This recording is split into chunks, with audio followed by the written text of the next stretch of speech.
Hey everyone, it's Darby from Blue Television Games. Today I'll be unboxing the Retro Freak. The Retro Freak is a retro game system which allows you to play cartridges on 12 different game consoles. The compatible systems are the Nintendo Entertainment System, the Famicom, Super Famicom, Super Nintendo, Game Boy, Game Boy Color, Game Boy Advance, Mega Drive, Genesis, PC Engine, which is the Japanese version of TurboGrafx 16, also the US TurboGrafx 16, and finally PC Engine Super Graphics. We'll go ahead and finish cutting open the box here, and there's the box for Retro Freak. We'll go ahead and set that down. The box itself looks awesome. I love the pixel art on the front. The system looks like it's going to be pretty bare bones in design. Looks like it's just a white box. Let's go ahead and open up this flap. Alright, and we have all the goodies in here. Everything's packed really nice. We have a manual here that appears to be mostly in Japanese. I can't really read any of that. Underneath this first piece of cardboard here, we have our controller. It's very similar to a Super Nintendo controller, but it does have extra home and option buttons. Has some nice triggers that feel pretty good. Overall, for a bundle controller for a system like this, it feels really nice. It is a USB controller, so it'll actually plug into the system through USB. Here we just have a basic HDMI cable, but it's nice that it includes one so you don't have to buy one in addition to the system. Alright, and in this box, we have the power supply. So this is what we'll power up the system with. And in here we have this little adapter so we can use old controllers with this system. Super Nintendo, Sega, and NES. Very cool. And here we have a USB cable. This is probably to plug in the controller adapter if you want to use old school controllers.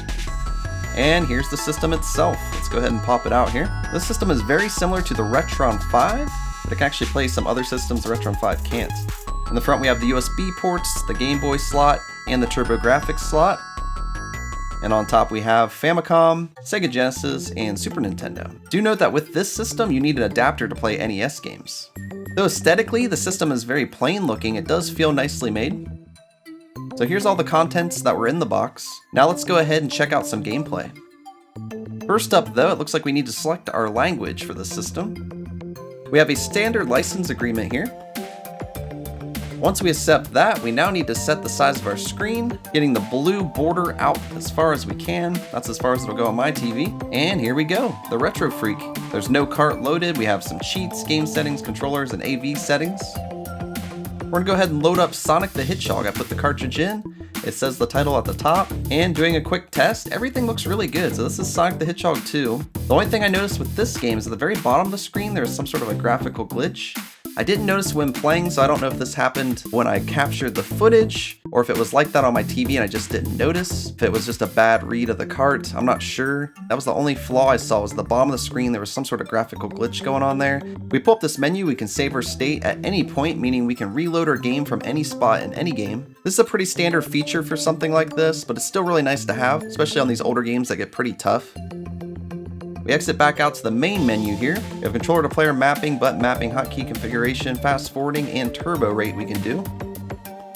In the audio-visual settings, we have aspect ratio, image filter, and scan lines. We can add a filter to it to make it look better. We can add scan lines to make it look more old school.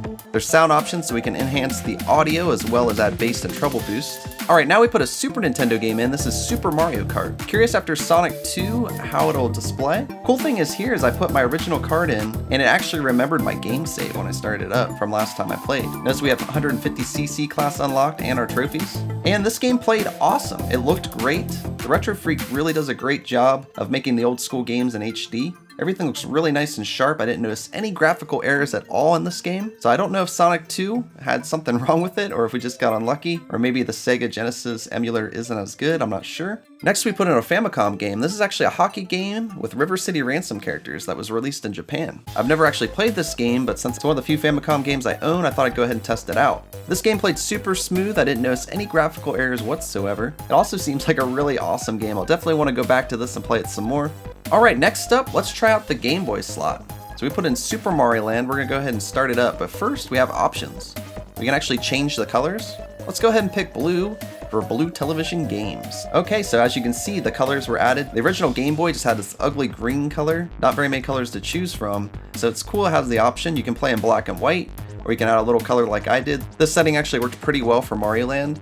No graphical errors were noticed with this game, and everything seemed to run really smooth. Alright, next up we have Game Boy Advance. The cart took a while to load, but it finally did.